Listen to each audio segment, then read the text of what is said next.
c'est maintenant. Le grand jury RTL Le Figaro LCI. Invité aujourd'hui, Éric Zemmour. Le débat est dirigé par Benjamin Sportouche. Bonjour à tous, bienvenue dans le grand studio de RTL. Bonjour Éric Zemmour. Bonjour. Merci d'être avec nous aujourd'hui. À mes côtés pour vous interroger, Marie-Pierre Haddad de RTL.fr. Bonjour Marie-Pierre. Bonjour. Pour les nombreuses questions, interpellations des internautes, vous pouvez d'ailleurs réagir en direct.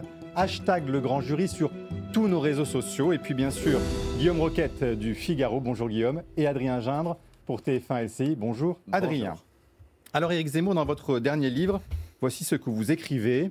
À chaque fois, la France a trouvé en elle-même, au sein de son peuple, que ce soit Jeanne d'Arc, Bonaparte ou De Gaulle, un homme providentiel qui porte le fer et rassemble les énergies au nom de la survie de la nation. Alors en vous lisant, on se dit que vous pouvez vous percevoir comme cet homme providentiel. Qu'est-ce qui aujourd'hui pourrait, Éric Zemmour, vous faire renoncer à être candidat à la présidentielle ? C'est un peu difficile de s'auto-proclamer homme providentiel. Même le général de Gaulle ne l'a pas fait, c'est dire. Non, je ne me prétends pas un tel homme, surtout avec des exemples pareils. Je voulais simplement dire qu'il faut ne pas renoncer, il faut ne pas désespérer. Je le disais même à moi d'ailleurs. Même à moi. Donc vous n'allez pas renoncer, justement la question se pose. Alors, deuxièmement, je suis en tournée tous les week-ends en ce moment depuis 1 mois et demi. Vous verriez l'ambiance, la ferveur, ce mélange de désespoir et d'espoir, c'est-à-dire très paradoxal, c'est-à-dire que les gens sont inquiets, désespérés, ils craignent pour leur pays, pour leurs enfants, pour leurs petits-enfants. Et ils me disent, ne nous abandonnez pas. Mais de ce fait, sauvez-nous, est-ce que votre décision soyez notre est homme prise providentiel. Pardon. Est-ce que votre décision est prise Non, mais c'est ce que vous dites la les gens. décision, elle mûrit dans ma tête. On va pas jouer à chaque fois que je vais faire une émission de télé ou de radio à me dire, bon, est-ce que vous serez candidat, etc. Quand je me déciderai, je viendrai, vous inquiétez pas, Mais je vous n'êtes dirai, pas voilà, décidé. je suis candidat et tout le monde sera content. En tout cas, ceux qui m'aiment, bon, il y en a quand même de plus en plus. Non, mais là, c'est pas de savoir si vous allez nous dire si vous êtes candidat. Est-ce que votre décision est prise à ce jour sans... Disons que ce nous qui est l'avons vrai, fait. c'est que quand je vois les réactions des gens qui me disent ne nous abandonnez pas, qui me disent vous êtes notre homme providentiel, il faut écouter ce que me disent les gens toutes les semaines.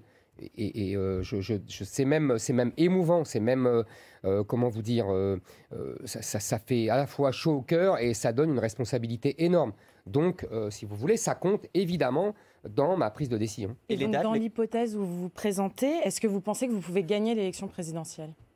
Ah, vous savez, moi, quand je joue au tennis ou au foot, c'est toujours pour gagner. Je joue jamais pour perdre. C'est un principe depuis que j'ai 8 ans.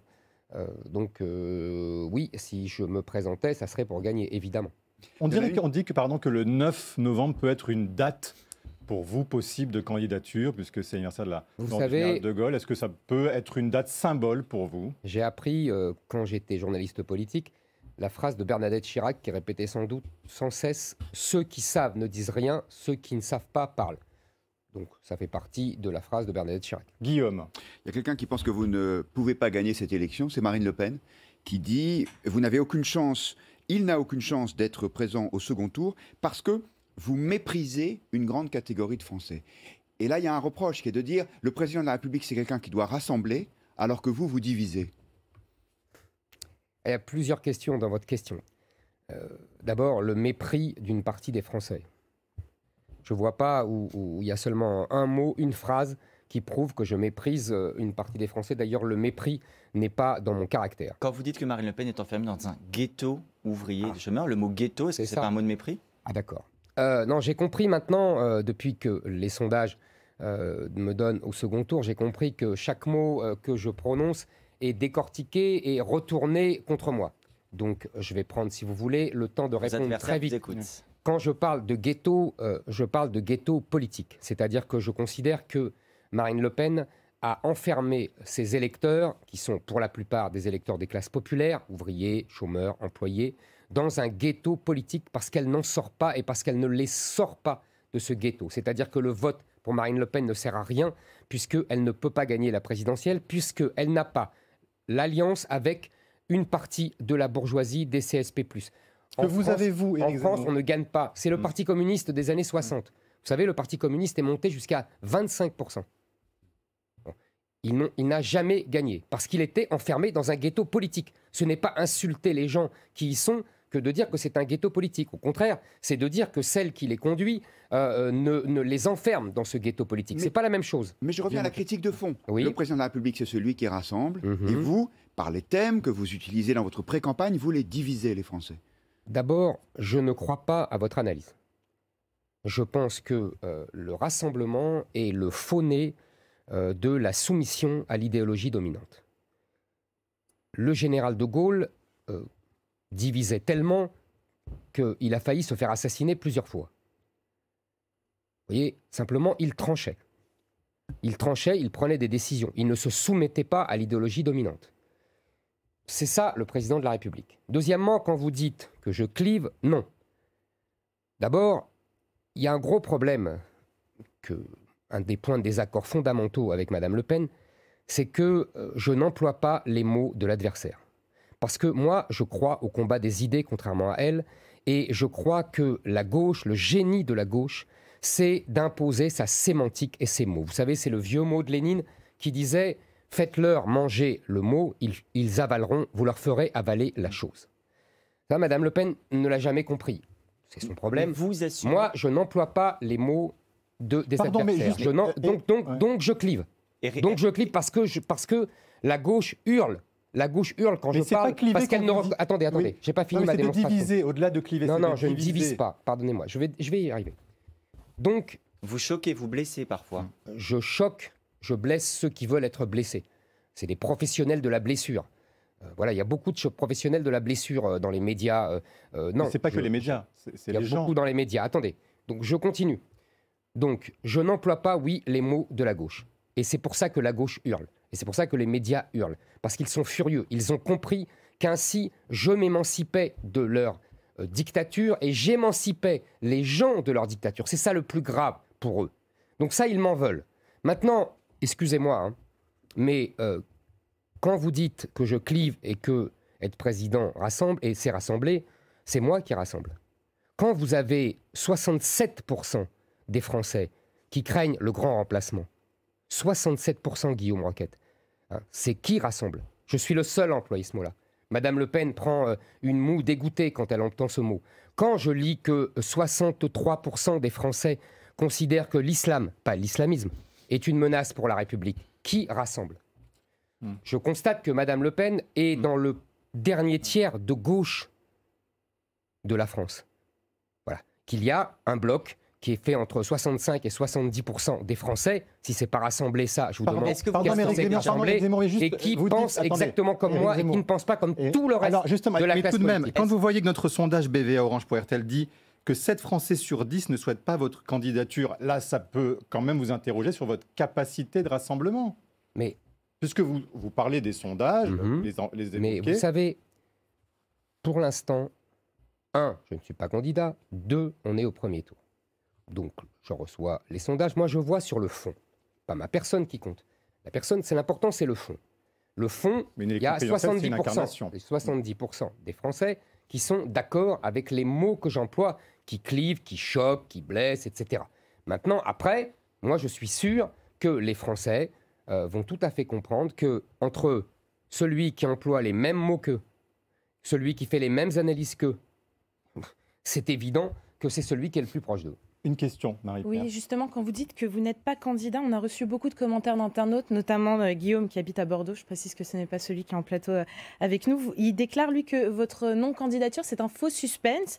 Et il dit, pourtant, vous dénoncez le cynisme des politiques. Et il trouve que là, au final, vous faites la même chose que ces politiques que vous dénoncez. Donc, pourquoi agir ainsi et au final, dénoncer et faire exactement la même chose? Mais parce que je vous ai déjà dit que je choisis mon moment. Je ne me laisse pas imposer mon tempo par les journalistes. Donc votre décision est prise et vous allez choisir votre moment. Ma décision est prise dans ma tête. Vous ne savez pas ce qu'il en est et je choisirai mon moment. C'est pas vous qui allez m'imposer mon tempo. Personne ne vous impose, mais on a bien compris que votre décision était prise. Juste une question technique. Être candidat, ça veut dire à un moment avoir des parrainages et des dons. Est-ce que vous avez les parrainages et les dons, l'argent, le budget qu'il faudra pour cette campagne? Ça, il y a des gens, vous savez, ça fait des mois que des gens qui souhaitent ma candidature, ils travaillent. Donc, mais vous ne regardez pas ce qu'ils font? Comment? Vous ne regardez pas ce qu'ils font? Vous ne savez pas combien vous avez de parrainage ou de dons aujourd'hui? je regarde de loin. Vous savez, c'est pas mon souci, c'est pas mon sujet. Chaque chose en son temps et chaque personne fait selon ce qu'il sait faire. Moi, ce que je sais faire, c'est défendre des idées, c'est écrire des livres, c'est l'aller porter la bonne parole auprès des gens qui se reconnaissent en ce que je dis. Pardon, juste une petite chose sur les parrainages. Vous-même, vous en sollicitez. On vous a entendu en Corse, par exemple, au micro d'un reporter de RTL, Thomas Després. Vous entendez solliciter auprès d'un sénateur corse son parrainage. Donc vous-même les sollicitez. Mais quand je discute avec des maires, je leur dis, est-ce que vous seriez susceptible, si j'y allais, de me donner un parrainage ? Il en faut 500. Vous avez une idée du nombre de gens qui déjà vous ont promis leur parrainage? Non, je n'ai pas. J'ai une idée, mais pour l'instant, ce n'est pas à être rendu public. Voilà, les gens travaillent, ils travaillent sérieusement. On avance. Les maires sont de plus en plus sensibles à mon discours. Vous savez, quand vous voyez un candidat potentiel qui est à 17-18% dans les sondages, de plus en plus de maires se disent ça serait un déni de démocratie qu'il n'ait pas ces 500 parrainages. Ça me paraît le bon sens, et les maires sont très sensibles au bon sens, même si ils sont sujets à des pressions absolument scandaleuses, des comités, je vais vous dire de quoi, des communautés de communes, des métropoles, qui leur accordent des subventions et qui leur disent si tu donnes tel parrainage à tel candidat, fais gaffe, tes subventions sauteront. Ils me racontent tout ça. C'est absolument scandaleux, mais ça, c'est dû à la loi inique de M. Hollande d'avoir rendu public les noms. Mais davantage contre vous que contre les autres. Davantage contre vous que contre d'autres candidats d'opposition. Je pense que c'est davantage contre moi. Disons que je dérange un système partisan qui était bien huilé et qui s'attendait à un grand théâtre pour 2022, avec un second tour attendu et prévu par tous les médias et par tous les sondages entre Marine Le Pen et Emmanuel Macron, et une belle victoire, aux surprises, d'Emmanuel Macron. Tout ça est un peu bouleversé par mon irruption. Vous êtes en train de créer un parti politique ou pas, Éric Zemmour? Mais ça fait des mois qu'il a été créé, une association. Les amis d'Éric Zemmour, est-ce que ça va se transformer en parti politique? Mais il a déjà été juridiquement transformé, ça fait longtemps.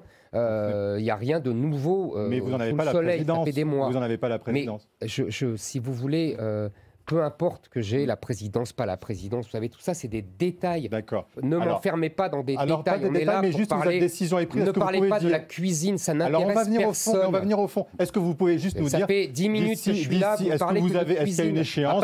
À part Guillaume qui parle de on va venir, sérieux. Mais est-ce qu'il y a une échéance pour, justement, que vous disiez aux Français, votre choix, votre décision? Est-ce que dans votre tête, vous dites c'est dans les 15 jours, dans le mois qui vient? Non, il n'y a pas d'échéance. Il n'y a pas d'échéance. OK. Alors, on va sur le fond des sujets, notamment, bien sûr, sur le pouvoir d'achat, puisque c'est une préoccupation principale des Français. On le voit dans tous les sondages, Adrien Gindre. C'est même la première préoccupation des Français dans la dernière enquête d'Ipsos. Et cette semaine, le Premier ministre a annoncé 100 € pour 38 millions de Français qui touchent moins de 2 000 € net par mois. C'est une indemnité inflation, c'est le nom qui lui a été donné. Est-ce que vous considérez que c'est la bonne méthode et que le gouvernement a eu raison d'agir ainsi? Il y a deux choses. D'abord, il y a des gens, effectivement, qui souffrent, qui ont des petits salaires. En France, il y a beaucoup de petits salaires. Il y a des gens qui gagnent moins de 2 000 €. Il y a même beaucoup de gens au SMIC à 1 250 €. Et donc, pour eux, 100 €, c'est important. Ça leur permet d'améliorer leur fin de mois. Et donc, effectivement, pour eux, ils seront toujours contents de recevoir ce chèque. Maintenant, je voudrais dire... Voilà, donc c'est très bien. Je suis très content pour eux. Maintenant, il faut comprendre un peu... vous savez, on n'est pas obligé toujours de voir par le bout de la lorgnette de l'individu, de la famille, etc. On peut essayer de voir globalement pour le pays. Je constate deux choses. D'abord, le gouvernement fait un chèque de 100 €, il va en récupérer beaucoup plus avec l'augmentation des taxes. En vérité, il donne de l'argent avec de l'argent que vont payer les gens. Il n'augmente pas les taxes. Il y a davantage il n'augmente pas les taxes, mais comme il y a une augmentation du prix de l'essence, les taxes vont augmenter. Et donc, il va récupérer beaucoup plus. Deuxièmement, il arrose large. C'est-à-dire que même les gens qui n'ont pas d'automobile recevront ces 100 €. C'est-à-dire qu'en gros, les gens qui ont une automobile subventionnent les gens qui vont à pied ou à vélo. Vous auriez fait quoi, vous, du coup? Je finis. Troisièmement, et on aurait pu, je vais vous répondre, on aurait pu imaginer, mais ça aurait été beaucoup plus coûteux pour les finances publiques, mais beaucoup plus honnête vis-à-vis des gens, une baisse des taxes sur l'essence. Parce que là, l'État, vraiment, se serait privé de recettes et aurait dit, voilà, pour le pouvoir d'achat des gens, je me prive de recettes. Mais ça, évidemment, c'est beaucoup plus facile de balancer 100 € qui seront récupérés par une hausse des taxes. Et quatrième chose, beaucoup plus important, pourquoi nous en sommes arrivés là ? Pourquoi le prix de l'essence augmente ? Pardon, mais pourquoi juste... oui, mais excusez-moi, c'est important. Ça a été longuement exposé. Non, les gens, ce qu'ils veulent savoir, c'est qu'est-ce que vous feriez très concrètement, vous qui voulez être dedans. Je l'ai dit, d'abord, et je pense qu'il faut baisser les taxes. Oui, mais et deuxièmement, il faut une autre politique. C'est-à-dire pourquoi on en est arrivé là. On en est arrivé là parce que c'est facile de distribuer 100 €, surtout avec de l'argent qui sera pris soit par les impôts, soit par la dette. Monsieur Macron fait un clientélisme à l'échelle absolument gigantesque. On a rarement vu une politique clientéliste aussi massive. On sait que les élections sont dans 6 mois, mais là, franchement, c'est énorme. Il arrose tout le monde. Mais je crois que le Figaro récemment a fait le décompte de tout ce qu'il arrose. Zemmour, c'est de l'argent qu'il ne fallait pas dépenser. Il ne faut pas aider les Français qui en ont besoin. Quand vous dites, on arrose. Vous faites de la démagogie. Vous faites de la démagogie. C'est-à-dire que vous tombez dans le panneau du gouvernement. Évidemment qu'il faut aider les gens qui en ont besoin. Sauf que c'est de l'argent, il sera récupéré. Il sera récupéré par les impôts ou par la dette. Donc c'est de l'argent qui sera récupéré. Là, pour l'instant, ils distribuent. C'est les bonbons qu'ils distribuent à tout le monde. Parfois, ce sont les impôts des plus riches et on donne aux plus modestes. Oui, bien sûr. C'est les impôts des plus riches. Mais vous savez, après, ça se paye. Après, les prix augmentent. Après, la dette augmente. Après, l'économie diminue. L'économie stagne. Donc je voudrais répondre à la question fondamentale, qui est pourquoi on en est arrivé là. Parce que, tout simplement, on a poussé les industries pétrolières à moins investir dans le pétrole. Le résultat, c'est qu'on a raréfié l'offre. Et quand il y a une hausse de la demande, comme aujourd'hui, après le confinement dû au Covid et la relance économique, eh bien, évidemment, les prix augmentent et les producteurs de pétrole se marrent. L'Arabie Saoudite, la Russie nous disent vous avez voulu raréfier l'offre de pétrole, vous avez voulu jouer tous les bons élèves de Greta Thunberg, voilà le résultat. Ça, c'est une première chose. Et on comprend. Et deuxièmement, on a inondé la France d'éoliennes en disant c'est formidable, c'est l'énergie de l'avenir, etc. Sauf qu'on a oublié un petit détail, c'est que l'éolienne est une énergie intermittente. Et vous démonteriez les éoliennes ? Et on sait qu'aujourd'hui... Comment ? Est-ce que vous démonteriez les éoliennes ? Marine Le Pen dit par exemple, il faut non seulement arrêter d'en construire, mais carrément démonter celles qui ont été mises en place. Le problème, elle a raison sur le principe. Mais le problème, c'est que justement, ça va poser encore plus de problèmes. Mais c'est une catastrophe, ces éoliennes. Les éoliennes sur Terre sont une catastrophe. Et je finis. Oui. Vous savez que la capacité de production de ces énergies est à 25% de leur maximum, vous savez ça. Et donc, dès qu'il n'y a pas de vent, et qu'est-ce qu'on fait ? On va chercher du gaz, du charbon ou du pétrole. Ce qui fait que, là, par exemple, la politique de l'Allemagne, qui a été vantée par tous les médias, et par les écolos, de fermer les centrales nucléaires et de les remplacer par de l'éolienne, ça a procuré une explosion du CO2 avec des dépenses colossales. J'ai une question toute simple. Est-ce que vous croyez, parce que bien évidemment vous dites tout pétrole, tout nucléaire, mais est-ce que vous croyez au réchauffement climatique ou pas vous ? Parce qu'il va y avoir dans quelques jours la COP26 à Glasgow, qui va être un événement important contre le réchauffement climatique. Est-ce que ça vous parle ? Est-ce que vous y croyez ? On me demande ça comme si je croyais à Dieu ou à... C'est est-ce pas que pour une vous, question c'est une de croyance. Est-ce que c'est une apparemment, vérité moi, je ne suis pas un scientifique. scientifique. Il ne faut pas me demander des choses. Je ne suis pas un scientifique. Donc, il y a des scientifiques qui sont réunis dans le GIEC. Très bien. Qui nous disent qu'il y a un réchauffement climatique. Très bien. Qui nous donnent des chiffres. Très bien. Moi, j'en prends acte. Je n'ai pas les moyens intellectuels pour contester. Et je continue. Et je dis simplement, la France est plutôt bien placée dans cette histoire. Grâce au nucléaire, je vous accorde qu'au départ, ce n'était pas pour ça, mais grâce au nucléaire, on a un mix électrique qui est à 80 ou 90% sans émission de CO2. Nous sommes le pays du G7 et de l'Europe qui émet le moins de CO2. Mais donc vous n'êtes pas sûr qu'il y ait un réchauffement arrêtez climatique. de venir nous demander encore de pousser les Français. Qu'on comprenne bien, c'est important de bien comprendre vos positions. Vous n'êtes pas sûr qu'il y ait un réchauffement climatique. Mais je ne suis pas sûr. Mais qu'est-ce que vous voulez me demander ? Vous êtes sûr, vous ? Vous le savez, vous ? Il y a Est-ce que vous... Non, mais attendez, est-ce que vous le savez, vous ? Alors vous êtes comme moi, vous lisez, vous croyez les scientifiques et vous dites qu'il y a un réchauffement climatique. Vous n'en êtes pas plus sûr que moi. Non, on peut alors arrêtez de me faire dire que je crois qu'il n'y en a pas. Ça marche pas. C'est vos réponses, Non, il n'y a pas de nos réponses. C'est vos réponses qu'on attend ici. La réponse, elle est claire. Je dis, ici, nous sommes tous, nous n'avons pas les moyens intellectuels, tous ici, de vérifier la réalité des chiffres qu'on nous donne, la réalité des analyses. Donc on la croit, on est tous, on a des scientifiques, on est d'accord, on la croit, on dit voilà, il y a une augmentation de CO2, très bien, je vous dis simplement, la France n'a rien à voir là-dedans. Donc arrêtons, quand les autres baisseront leur taux de CO2, quand les Allemands baisseront leur taux de CO2, quand ils arrêteront de prendre dans leur centrale à charbon et d'acheter leur gaz aux Russes, quand les Américains arrêteront d'augmenter la CO2, on pourra parler. Mais nous, pour l'instant, on est les plus économes et on est les plus vertueux. Oui, mais on pourrait montrer l'exemple. Mais pourquoi montrer ? On montre déjà l'exemple, Guillaume. On montre déjà l'exemple. Voilà. On ne peut pas faire mieux. On est déjà en tête. Donc vous êtes contre, par exemple, l'augmentation des taxes sur le gasoil pour essayer de dissuader les Français d'avoir ce genre de moteur ? Écoutez, je pense qu'il faut arrêter de dire tout et son contraire aux Français. Voilà. Il y a 10 ans, on leur a dit investissez tous dans le diesel. Et maintenant, on leur dit vous êtes des monstres parce que vous avez des diesels. Maintenant, on leur dit vous ne pouvez plus rentrer à Paris et dans les grandes villes parce que vous avez un moteur diesel. C'est absolument inique et discriminatoire. On leur dit maintenant, vous devez payer toujours plus de taxes. Je vous rappelle que c'était à l'origine des Gilets jaunes. Pour la fameuse taxe carbone. Moi, je dis qu'il y a un mouvement global, au-delà de cela, qui est, vous vous souvenez, la fameuse formule de Pompidou qu'on cite beaucoup, arrêtez d'emmerder les Français.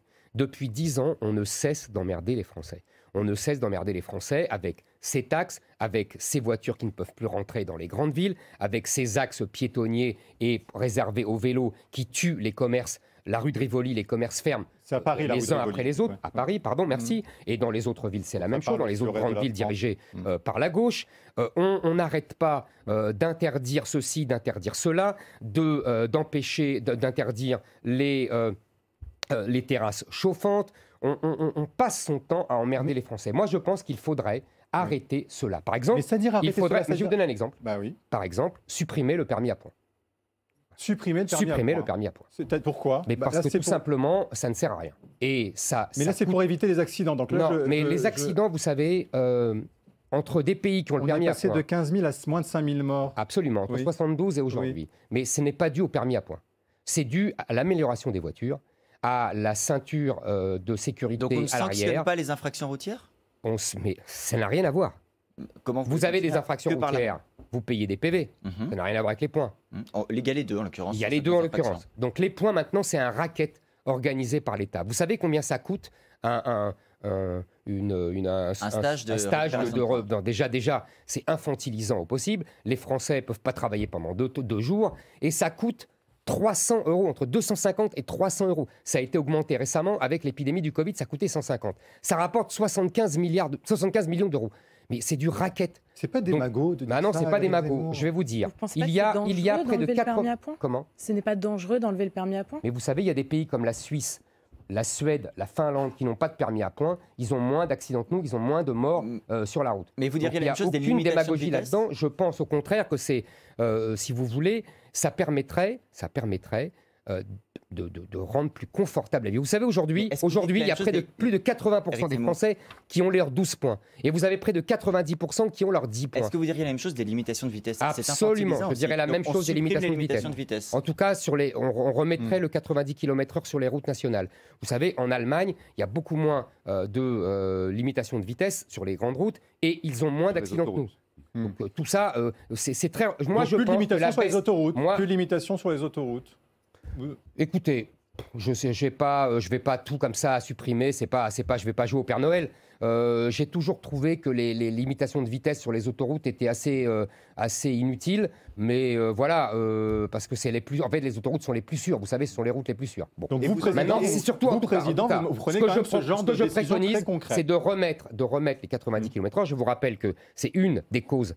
Encore une fois, des Gilets jaunes, c'est parce qu'Édouard Philippe s'est braqué là-dessus, et que déjà aujourd'hui, il y a 33 départements qui ont remis les 90 km/h et sur les routes nationales. Et simplement, aujourd'hui, on passe sans fin de 80 à 90 km/h, et ça permet évidemment de pouvoir faire flasher les automobilistes. Vous savez, c'est simple, hein. Oui. Plus l'État est faible avec les vrais délinquants, avec les vrais trafiquants, avec les types qui font des rodéos motorisés dans les banlieues, et l'automobiliste, là, lui, l'automobiliste, c'est une vache à lait, et là, on est dur avec lui. Et Alors, vous enlèveriez au maire ouais. l'autorisation de limiter à 30 km/h, comme c'est le cas à Paris, dans d'autres Ah, grandes ça villes, serait la une très bonne circulation. idée, voyez-vous, parce que C'est les 30 km/h qui sont une très bonne idée? Non, d'enlever au maire ce droit. Ça date de 2015, je crois. Ça a été une bêtise de la part du gouvernement socialiste que de donner à des gens comme Anne Hidalgo le moyen de bloquer comme ça la circulation automobile. En plus, elle prétend que c'est contre la pollution. Il y a des centaines de communes qui le font. Pas Il y a des centaines, vous exagérez peut-être. Quelques dizaines. Quelques dizaines, allez, je vous l'accorde. Pour la plupart de gauche. Pour la plupart de gauche, Ou comme par écologique. hasard. Et en plus, vous voyez à Paris, en fait, la pollution se déplace.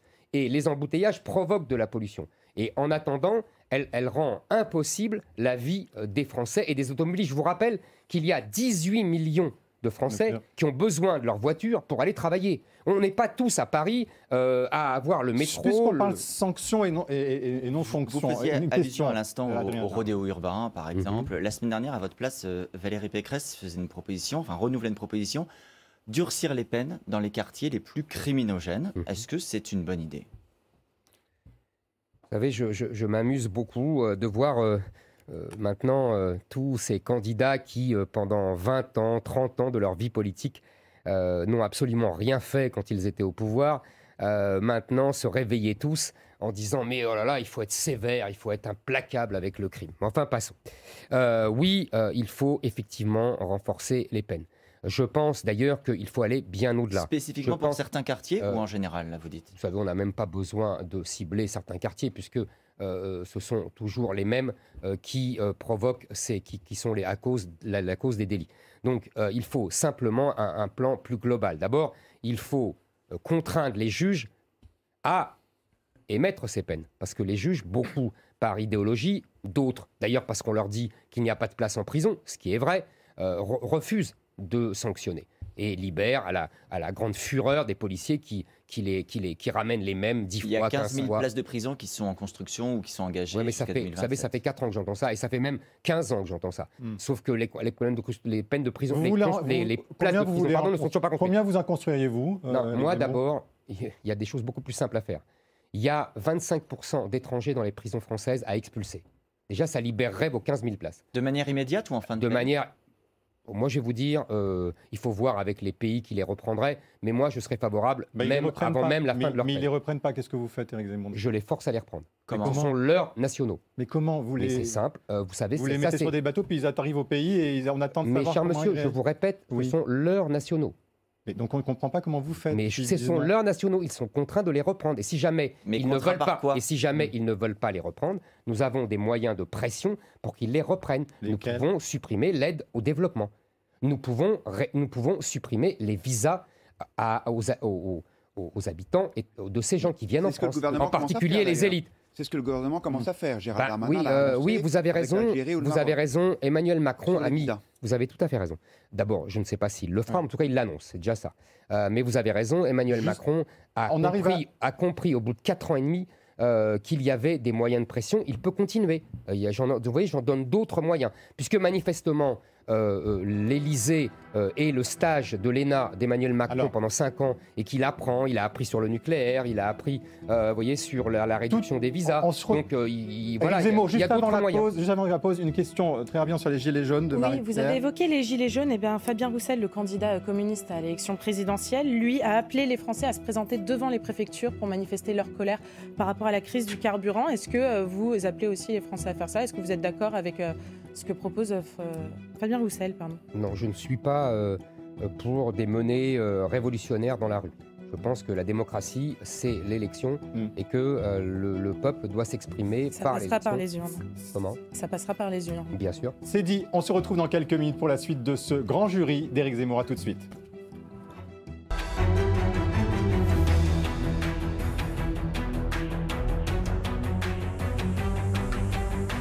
Suite du grand jury RTL Le Figaro LCI. Invité aujourd'hui, Éric Zemmour. Le débat est dirigé par Benjamin Sportouche.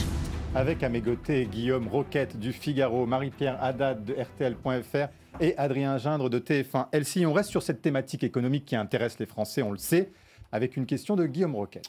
Le 1er octobre dernier, le SMIC a été augmenté de 35 € par mois pour être porté à 1 590 € brut. Est-ce que l'État doit faire davantage? Est-ce qu'il faut donner un coup de pouce ou est-ce qu'il faut laisser faire les entreprises en matière de salaire? Et vous savez très bien que plus on augmente le SMIC, plus les charges sociales augmentent avec, puisque c'est en pourcentage, et plus les entreprises sont moins compétitives et plus elles délocalisent ou elles ferment. On le sait ça. Et en même temps, le SMIC en France, le SMIC net, qui est à 1230 ou 1250, n'est pas assez élevé. On vit très mal avec un SMIC en France. Il y a un problème dans d'autres pays comme la Suisse. Mais donc, on l'augmente davantage? Attendez, j'ai pas fini. Donc, il y a d'autres pays où le SMIC est bien plus haut. En Suisse, en Allemagne, etc. Donc, je vais répondre à votre question. Pourquoi il est plus haut? Pour plusieurs raisons. D'abord, parce que ces pays ont conservé une industrie digne de ce nom. C'est-à-dire que l'Allemagne est à... l'industrie représente 24% de son PIB. En France, on est à 12-13. On était à plus de 20 il y a 30 ans. Aujourd'hui, on est à 12-13. L'Italie est à plus de 20%. La Suisse aussi. Donc la première chose, on a désindustrialisé de façon folle. On s'est soumis au libre-échange mondialisé. Nos élites avaient la folie des services. Donc il faut d'abord réindustrialiser avant d'augmenter le SMIC. Il faut d'abord réindustrialiser, oui. Parce que de toute façon, si on augmente le SMIC comme ça, c'est des subventions. En fait, on donne de l'argent qui va se retourner contre les gens qui vont le recevoir. Mais par exemple, Xavier Bertrand propose une prime travail pour éviter qu'on puisse toucher moins de 1 500 € net par mois. Là, effectivement, c'est une subvention de l'État. Je sais bien. Ça, vous dites mauvaise idée. Si vous voulez, on a déjà étudié ça depuis longtemps. C'est ce que la Cour des comptes appelle la trappe à bas salaire. C'est-à-dire que les gens, après, ne seront plus... On passera plus les gens au-dessus de 2 000 €. C'est un classique. Puisque lui, il veut plafonner avec 2 000 €. Donc je pense qu'il faut... Donc je pense que ce sont des mauvaises idées. Ça, c'est vraiment du socialisme à l'ancienne. Aujourd'hui, on sait qu'il faut d'abord réindustrialiser. Deuxièmement, je pense aussi, si vous voulez, que il faut réduire les charges sociales sur les entreprises qui sont beaucoup trop importantes. Il faut réduire les impôts, de production. J'ai vu que le gouvernement avait commencé en réduisant de 10 milliards. Il faut faire beaucoup plus. Tout ça aussi, ça va coûter de l'argent à l'État. Mais bien sûr que ça va coûter de l'argent à l'État. Et vous voulez augmenter le budget de la défense à 60 milliards, Éric Zemmour. De 40 à 60 milliards, le budget de la défense. Absolument. Porté à. Mais comment vous trouvez tout cet argent? Il y a plusieurs moyens. D'abord, moi je pense qu'il faudrait, pour attaquer le modèle social français sans attaquer le modèle social français, je m'explique, c'est-à-dire que évidemment que notre problème c'est une protection sociale trop importante. Nous avons 750 milliards de dépenses, c'est une folie, on est champion du monde, 30% du PIB, on a 47% de prélèvements obligatoires, encore champion du monde, la moyenne européenne est à 41%, et on a 54% de dépenses publiques. Donc il faut réduire. Or, il faut la réduire sans toucher au modèle social des Français. Donc moi, je pense, première chose, il faut enlever la solidarité nationale aux étrangers. C'est-à-dire qu'il faut enlever le RSA, les allocations logement et les allocations familiales aux étrangers. C'est une économie de 20 à 30 milliards. Régulière? Comment? Y compris pour les personnes qui sont en situation régulière? Absolument. Y compris. En situation régulière? Absolument. Mais attendez, donc à quel moment... Vous savez, il y a deux types d'allocations. C'est très simple, je vais vous expliquer. Il y a deux types d'allocations. Il y a les allocations contributives, il y a les allocations non contributives. Il y a l'assurance et il y a la solidarité. L'assurance, vous avez des droits. Vous cotisez, vous avez le droit de remboursement de la Sécu, c'est tout à fait normal. Donc ça, on ne touche à... Évidemment, on ne touche pas à ça. En revanche, il y a la solidarité nationale, c'est-à-dire que c'est la nation qui décide d'aider les siens. Allocation logement, allocation familiale, politique familiale ou RSA. Ça, je pense que les étrangers n'ont pas à le toucher. Vous savez... ce n'est pas la première fois. Pourquoi? Tout simplement parce qu'ils ne sont pas français. Ça ne vous a pas échappé. Donc c'est la solidarité nationale. Et c'est là où vous divisez la société. Comment? C'est là où vous divisez par segment. Oui, je divise entre français et étrangers. Mais quand vous dites parce que si je ne... Attendez, laissez-moi répondre. Si je ne divise pas, vous voyez, si je ne discrimine pas entre français et étrangers, ça veut dire que la nation n'existe pas. Ça ne sert à rien d'avoir la France si on est étranger ou français, c'est la même chose. Non, ce n'est pas la même chose. Éric Zemmour, la solidarité nationale doit être maintenue et réservée aux Français. Et deuxièmement, vous savez, dans le Code des étrangers, il y a écrit un article que tout le monde a oublié et que personne n'applique, c'est-à-dire que les étrangers, pour pouvoir rentrer en France, ne doivent pas coûter aux finances publiques. Donc si on leur donne de l'assistanat, c'est qu'elles coûtent. Donc, elles doivent rentrer chez elles et non doivent plus donner l'argent. Vous savez, aujourd'hui, je finis un chiffre. Non, mais attendez, allez-y, je donnerai mon chiffre après, c'est pas grave. On a encore beaucoup de... Juste pour bien comprendre ce que vous êtes en train de dire, on vous entend parfois dire qu'il y a un risque de guerre civile en France. Est-ce que ce que vous proposez là ne consiste pas à aggraver ce risque en créant justement de la tension, de la paupérisation et des populations? Excusez-moi. Moi, je pense que c'est cette solidarité ouverte au monde entier qui crée de la paupérisation. Donc, en cessant d'ouvrir notre solidarité nationale au monde entier, au contraire, je limite la paupérisation. Les étrangers, je suis désolé, ils ne sont pas français. Donc, ils n'ont pas à bénéficier de la solidarité nationale. Et vous savez, quand je disais qu'ils coûtent à la collectivité et aux finances publiques, je continue mon raisonnement. Il y a des chiffres terribles. Vous savez qu'aujourd'hui, il y a 8% de chômeurs en France. Parmi les étrangers, on est à 14%. Il y a 13,4% d'inactifs, c'est-à-dire chômeurs plus gens qui ne travaillent pas. Chez les étrangers extra-européens, ce chiffre monte à 40%. Vous m'entendez? 40%. Ouais. Ces gens n'ont rien à faire chez nous. Mais nous n'avons pas... Ils contribuent à la solidarité nationale? Mais non. Ils travaillent, ils contribuent à leur propre contribution. Mais ils cotisent pour la solidarité nationale. C'est le système de la solidarité nationale. Quoi que vous soyez, vous payez des impôts pour la collectivité. Cher monsieur, il y a des allocations qui sont faites en fonction des revenus. Donc les gens, à partir d'un certain revenu, payent pour la solidarité nationale et ne touchent rien. Ça ne vous choque pas. Et bien là, c'est la même chose. Oui, mais... Ils peuvent contribuer et moi j'estime que cette solidarité nationale doit être réservée aux Français. S'ils ne sont pas contents, ils peuvent rentrer chez eux. Il n'y a pas de problème. Vous savez, en plus, les chômeurs, je pense qu'il faut arrêter, supprimer l'automaticité de la reconduction de leur carte de séjour. Il y a des pays comme les États-Unis, il y a des pays comme le Danemark... Pardon, mais juste important, j'ai besoin de vous m'éclairer. Ils ont cotisé pour le chômage, ils deviennent chômeurs, vous leur dites vous rentrez chez vous du moment où vous avez été chômeur. Je pense que ça ne veut pas dire qu'on ne leur payera pas ce qu'ils ont cotisé, l'équivalent de leur cotisation, mais chez eux. C'est-à-dire qu'il y a des pays aux États-Unis, ça ne vous choque pas. Aux États-Unis, vous êtes chômeur, vous n'avez plus votre green card et vous repartez. Et comment au Danemark, c'est la même chose. Au Danemark, ils ont un système social très comparable au nôtre et même parfois supérieur. Et c'est la même chose. Les étrangers. Mais de toute façon, je vais vous dire, c'était comme ça auparavant. Un étranger vient en France pour travailler. Donc aujourd'hui, qu'il cotise, qu'il participe à la solidarité nationale, mais vous lui dites en retour, je ne vous donne rien. Il participe à la richesse nationale.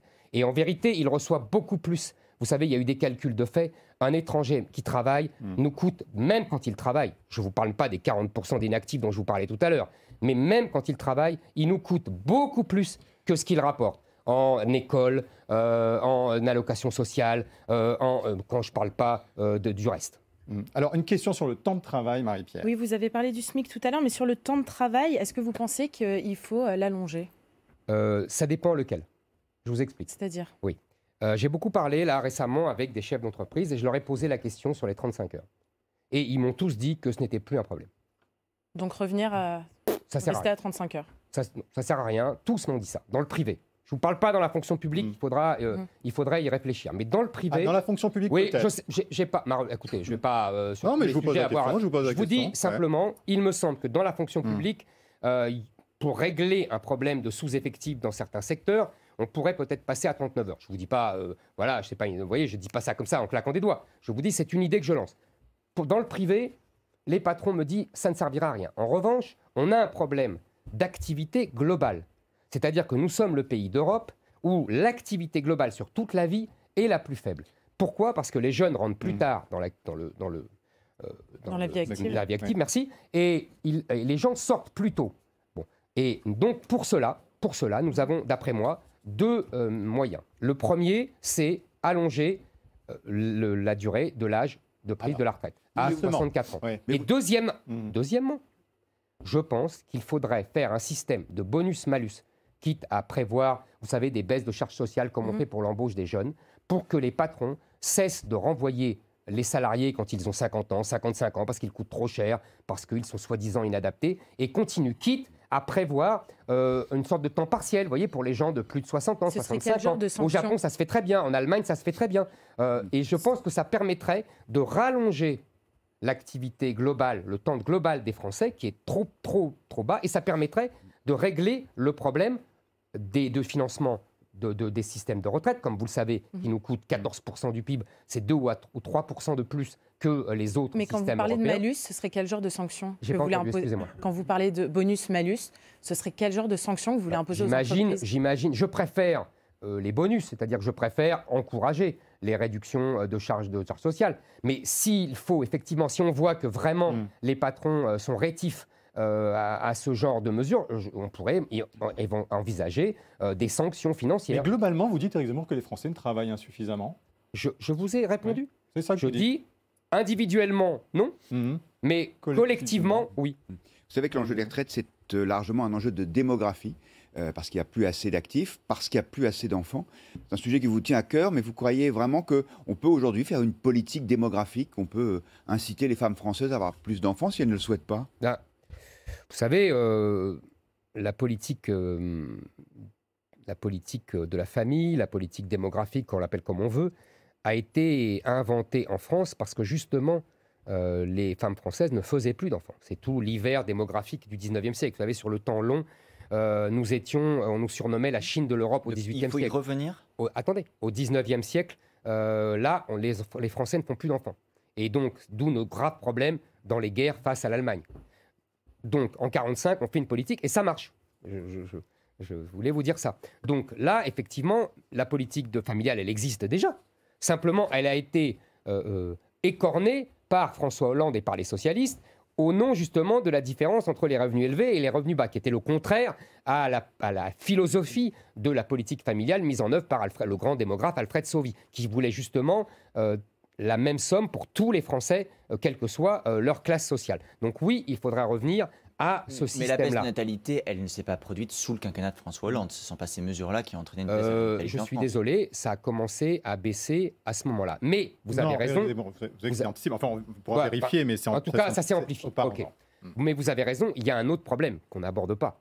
C'est qu'en vérité, il y a un décalage de natalité et donc de démographie entre les familles françaises de souche et les familles d'origine étrangère. Mais justement, Nous c'est peut-être avons pour ça une- qu'on a besoin d'immigration. Non, parce que je pense au contraire que l'immigration nous pose 1000 fois plus de problèmes qu'elle n'en résout. Et en plus, je vous signale que si vous regardez, c'était dans votre journal, mon cher Guillaume, l'interview de Charles Prats, il explique que déjà la moitié de ceux qui touchent les retraites, 7 millions de personnes, sont nés à l'étranger. Il y a quand même un problème. Il explique aussi, si vous voulez, qu'il y a 67 millions d'habitants, mais qu'il y a 75 millions Si vous voulez bien, d'assurés sociaux. revenons sur les femmes. Revenons sur Éric les Zemmour, femmes, parce qu'on a parlé largement de ces problématiques-là juste avant. Vous dites on ne fait pas assez d'enfants aujourd'hui. Dans la nuit de vendredi à C'est samedi, Guillaume Roquette qui dit ça. et vous partagez ce constat. Dans la nuit de vendredi à samedi, Oui, je vous écoute, vais où la pardon. question. Je n'ai pas exactement dit ça, mais peu importe. On va L'Assemblée continuer. nationale a voté la gratuité de la pilule pour les femmes de 18 à 25 Mhm. ans. Jusqu'à présent, elle était gratuite pour les mineurs. Est-ce que vous dites c'est bien, on a raison de donner cet accès gratuit aux jeunes femmes, ou est-ce que vous y voyez justement un frein à la natalité? Non, je n'y vois pas un frein à la natalité. J'y vois, si vous voulez, un moyen d'éviter les 200 000 avortements par an. Tout ce qui peut être fait pour éviter les 200 000 avortements par an me semble Donc c'est positif. une bonne mesure. Marie-Pierre. Et justement, sur le droit à l'avortement, Jean-Luc Mélenchon, lui, veut l'inscrire dans la Constitution. Est-ce que vous pensez que c'est nécessaire ou pas? Parce qu'il Non. estime que justement ce droit n'est pas acquis et qu'à chaque élection, il est remis en cause. Est-ce D'abord, c'est qu'il faut le faire? C'est faux. Personne ne remet en cause ce droit à l'avortement. Personne. Donc c'est du baratin pour pouvoir, Concrètement, sur le terrain, pouvoir vous le savez mettre très dans bien, la Éric Zemmour, qu'il y Constitution. a des Donc non, difficultés je réponds à la accéder. question. Pour ça. Non, mais Donc non, c'est la je ne suis vérité. pas favorable à ce qu'on mette ce droit dans la Constitution. Je pense qu'il faut revenir et il faut en rester à l'esprit de la loi Veil. Moi, je me souviens très bien de la loi Veil. J'en avais discuté avec Madame Veil elle-même. Elle ne considérait pas que c'était un droit qu'il fallait mettre dans la Constitution. Elle considérait qu'il fallait permettre aux femmes, dans des situations de détresse, d'avorter. Elle pensait naïvement qu'avec les progrès de la pilule et tous les moyens de contraception, on allait réduire à presque rien cet avortement qui est un drame pour chaque femme qui y a recours. Donc je pense qu'il faut essayer effectivement de tout faire pour limiter et non pas le mettre dans la Constitution. Mais c'est un droit inaliénable. On trouvait que c'était formidable. Mais pour vous, c'est un droit inaliénable. C'est un droit qu'on respecte et que moi, je ne tiens absolument pas à revenir dessus. Bon, justement sur les femmes tout de même, parce que vous en parlez dans vos livres et vous savez très bien que ça suscite à chaque fois la controverse. C'est vrai qu'il y a des passages qui sont assez... qui interrogent. Sur Dominique Strauss-Kahn, vous dites qu'il est le symbole de la castration de tous les hommes français, qu'on n'a rien compris, que le séducteur est devenu un violeur, que Don Juan est mort. Tariq Ramadan, sur vos écrits, quand on vous lit, ce prédicateur musulman qui est controversé, est mis en examen, je rappelle, pour viol et viol sur personnes vulnérables. Vous dites c'est les affres de l'amour. Quand on vous lit, Éric Zemmour, on se dit que vous n'êtes pas dans la défense des femmes, ce que vous venez de faire sur l'IVG, mais globalement, on a l'impression que vous n'êtes pas sensible aux violences qui leur sont faites. J'essaye dans mes livres, que je le rappelle, mes détracteurs lisent en prenant des mots, en coupant des phrases, enfin bon, j'ai l'habitude. Là, j'ai lu l'intégralité. Non, mais parce qu'il faut lire dans le contexte. J'explique simplement que nous avons changé de société. Et que nous avons changé de société. Vous savez, je lisais dans Le Figaro il y a quelques jours une interview d'une femme d'ailleurs qui a écrit un livre sur le mouvement MeToo. Et elle disait, vous pouvez retrouver ça en début de semaine dans Le Figaro, elle disait « Le mouvement MeToo n'est pas un mouvement émancipateur, c'est un mouvement éradicateur. » C'est exactement ce que je pense. Vous pensez que le mouvement MeToo des femmes victimes de violences... C'est exactement ce que je pense. Pour vous, n'a pas été... La libération de la parole, c'est un grand mot pour dire qu'il y a une éradication du mâle blanc hétérosexuel. Voilà ce que je pense. Je pense comme cette dame qui a écrit apparemment un livre remarquable. Je vous renvoie à cette interview. Mais c'est-à-dire ce mouvement a nuit à quoi là? Aux femmes, aux hommes, aux relations entre les hommes et les femmes. Combien c'est de la délation ce qui s'est passé, monsieur. C'est de la délation. En plus, avec les réseaux sociaux, les gens sont accusés alors que pour la plupart, ils sont innocents. Vous avez vu le nombre d'affaires qui ont tourné en eau de boudin. Mais vous niez l'existence de violences faites aux femmes. J'essaie de comprendre, Éric Zemmour, puisque vous dites, bon, c'est de la délation. Alors, d'abord, je vais vous dire. Je suis peut-être, contrairement à mes détracteurs, le seul qui défende vraiment les femmes contre les violences. Parce que ces violences, où est-on lieu? Où ont-elles lieu? Par qui? Il faut comprendre exactement ce qui se passe aujourd'hui et il faut arrêter de fantasmer sur il n'y a pas de violence sur les femmes faites, parce qu'en fait vous êtes en train de cibler l'immigration, si je comprends bien. Je suis en train de cibler l'immigration, sur les femmes. Je suis en train de cibler les banlieues où les femmes n'ont pas le droit de se mettre en jupe. Je suis en train de cibler les banlieues où les femmes n'ont pas le droit de rentrer dans les cafés. Je suis en train de cibler les banlieues où elles se font cracher dessus quand elles ne sont pas en pantalon informe. En dehors de ces quartiers, il y en a évidemment. Les femmes ont peur partout, dans les métros, dans le RER. Dans les rues, parfois, dans tous les milieux. Non, monsieur, non, monsieur, non, ce n'est pas tous les milieux. Non, je suis désolé de vous le dire. Non, ce n'est pas tous les milieux. Aujourd'hui, les violences faites aux femmes, on sait d'où elles viennent. On sait, Madame Schiappa d'ailleurs, dans un instant de lucidité, ce qui lui est assez rare, avait dit il y a quelques années qu'elle voulait expulser tous les étrangers responsables de violences aux femmes. J'attends l'application de cette bonne mesure. Est-ce que vous êtes, Éric Zemmour, pour l'égalité femmes-hommes? Mais... Vous savez, je suis évidemment pour l'égalité entre les hommes et les femmes. Je pense que les femmes ont le droit à de prendre tous les métiers, à faire ce qu'elles veulent, et de façon tout à fait libre et déterminée. Maintenant, je voudrais vous dire, contrairement au mouvement MeToo, contrairement à la théorie du genre, je pense, moi, qu'un homme n'est pas une femme et qu'une femme n'est pas un homme. Voilà. Alors, à partir du moment où on dit un homme n'est pas une femme et une femme n'est pas un homme, on est accusé d'être misogyne et de vouloir la mort des femmes. Non, au contraire. Je pense qu'il y a beaucoup de femmes. Je pense que la plupart des femmes pensent comme moi et sont exaspérées par ce mouvement féministe indifférencié. Attendez, non, je continue. Je voulais simplement dire que les féministes qui, soi-disant, défendent les femmes, quand il y a des vraies agressions contre les femmes, alors là, elles prétendent qu'il faut élargir les trottoirs et que dire cela, c'est du racisme. Mais pourquoi vous Ce sont les féministes. Je pense qu'aujourd'hui, les féministes qui m'accusent sont les vrais ennemis des femmes. Mais vous êtes un peu dans le tout ou rien quand même, parce que vous dites il y a des agressions dans les banlieues, il y a des raisons culturelles, religieuses, mais il y a aussi des agressions contre les femmes dans d'autres milieux. On se dit, en étant aussi systématique, vous affaiblissez votre propos. Je ne suis, vous savez, moi, je ne suis pas systématique, mais je respecte la statistique. Il y a toujours eu des violences faites aux femmes. Il faut évidemment qu'elles soient sanctionnées et sévèrement. Seulement, je pense qu'aujourd'hui, nous avons, si on en parle autant, c'est parce qu'il y a une explosion des violences faites aux femmes. Mais pas seulement faites aux femmes d'ailleurs, mais surtout faites aux femmes et qui est due à l'explosion de l'immigration. C'est l'heure de vous, président. Le grand jury.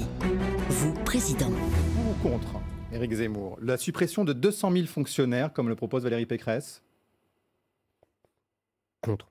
Contre. Je pense qu'il faut être plus sérieux et faire une évaluation des vrais besoins des administrations. Mais ça, pour ça, il faut être au pouvoir. Pour ou contre, ce que vous, visiblement, vous pouvez souhaiter, pour ou contre l'interdiction des signes religieux dans l'espace public? Pour.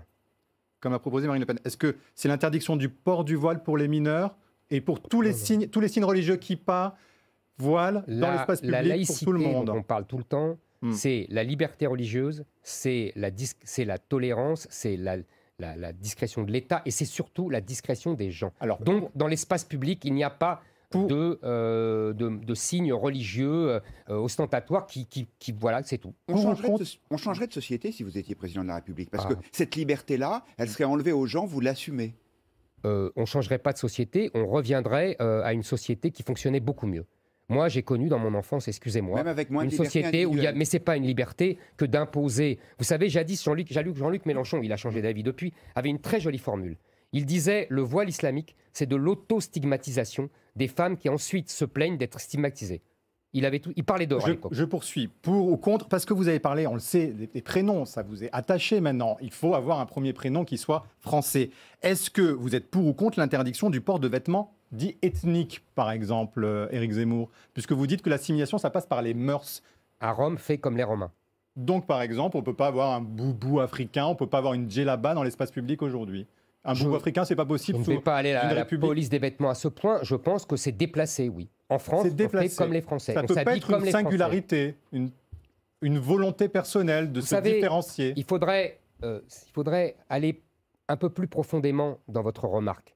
Parce que c'est justement tout le génie de l'islam et des propagateurs de l'islam que d'avoir utilisé votre réflexion, c'est-à-dire le respect de la singularité individuelle, pour imposer une religion qui est une religion totalitaire et qui méprise l'individu et la liberté individuelle. L'islam est une religion totalitaire. Absolument. L'islam est. Vous savez, le grand. J'ai le temps de répondre. Le grand Ernest Renan, en 1883, dans une conférence sur l'islamisme et la science, disait exactement ceci. Si vous me permettez, je vais la citer entièrement. L'islam est l'union indiscernable entre le temporel et le spirituel. C'est le règne d'un dogme. C'est les plus lourdes chaînes qu'on ait mises au pied de l'humanité. C'est dit. Je poursuis. Pour ou contre revenir sur le mariage pour tous? Je pense que le mariage pour tous a été une erreur. Je maintiens qu'il a été une erreur car il a ouvert la boîte de Pandore. Il a parodié le mariage. Je ne vais pas démarier les gens. Ce serait ridicule. En revanche, j'aimerais qu'on arrête avec, par exemple, la PMA sans père, qu'on arrête de favoriser la GPA. On va bloquer tout ça. Mais vous supprimez le mariage pour tous. Est-ce qu'on pourra se marier? Je ne vais pas démarier les gens. Mais est-ce qu'ils pourront se marier, ceux qui ne sont pas mariés, les couples homosexuels? Écoutez, pour l'instant, oui, on verra. On verra, pas sûr. Pas sûr. Pour ou contre le retour d'un ministère de l'identité nationale, voire de la civilisation, comme vous dites? Je pense qu'il y a, au-delà de ce gadget, il y a des choses plus sérieuses à faire. Pour ou contre le rétablissement de la peine de mort pour certains crimes? Pour l'instant, non. Pour ou contre refleurir la tombe du maréchal Pétain? Franchement, c'est vraiment... Alors là, vous savez, le maréchal Pétain, comme l'a dit Emmanuel Macron, a été un grand soldat en 16. Voilà, il a... Qu'est-ce que vous feriez si vous étiez président? Je ne vais pas fleurir la... Qu'est-ce que vous voulez m'enfermer dans fleurir la tombe du maréchal Pétain? C'est un sujet, vous savez, ça n'intéresse personne. Le maréchal Pétain n'est pas candidat à l'élection présidentielle. Donc, voilà, non, mais il y a des cycles de commémoration que le président de la République préside régulièrement. Le maréchal Pétain n'est pas dans ce cycle de commémoration. Non, mais il était dans le cycle de commémoration des grands soldats de la Première Guerre mondiale, et c'est tout à fait légitime. Même le général de Gaulle lui-même le disait. Une toute dernière question. Ce matin était invité sur Radio J Samuel Sandler, qui est le père de Jonathan Sandler et le grand-père de Harry et Samuel, qui ont été tous trois, vous le savez, assassinés par Mohamed Merah en mars 2012. Il vous le dit, ceci, pas une seule fois Zemmour n'a prononcé le nom de Sandler. Par contre, le nom de l'assassin est bien dans sa tête. Ça fait très mal. C'est un soutien subliminal au terrorisme de la part de Zemmour. Il vous demande de vous excuser. Franchement, je pense que M. Sandler, vous voyez, je le prononce, M. Sandler est malheureusement... et c'est tout à fait, je le comprends très bien, obsédé par sa douleur, et c'est tout à fait légitime. Il est aussi, je le crains, manipulé par des avocats qui veulent se servir de lui pour me combattre. Il est manipulé, vous pensez? Je pense que malheureusement, il est, pas la parole de en tout cas, il est l'émotion. instrumentalisé. Éric Je Zemmour, retire le mot manipulé. est-ce qu'il vous arrive de regretter des propos que vous avez tenus ou écrits? Non, je ne regrette jamais rien. Et demain, si jamais vous deviez être président de la République, est-ce que vous considérez être le président de tous les Français, y compris des femmes voilées, des musulmans qui portent la barbe? Non, je ne suis pas, je suis désolé, je ne suis pas le président des femmes voilées. Je suis le président, si je devais devenir président, des présidents des Français, qui veulent être Français et qui veulent rester Français. Et non pas ceux qui veulent imposer l'islamisation du pays et transformer le pays en Liban en grand ou au pire en République islamique. Non, je ne suis pas le compatriote de ces gens-là. Même s'ils ont la nationalité française. S'ils ont la nationalité française, ils devront absolument respecter les lois. Tout ce que vous nous avez dit ne sonne pas comme un programme de futur président de la République, en tous les cas qui souhaite l'être. Et vous me posez des questions, je réponds. D'accord. Donc pour vous, ce n'est pas un... On a l'impression que c'était une partie d'un programme. Eh ben, c'est à vous de le dire.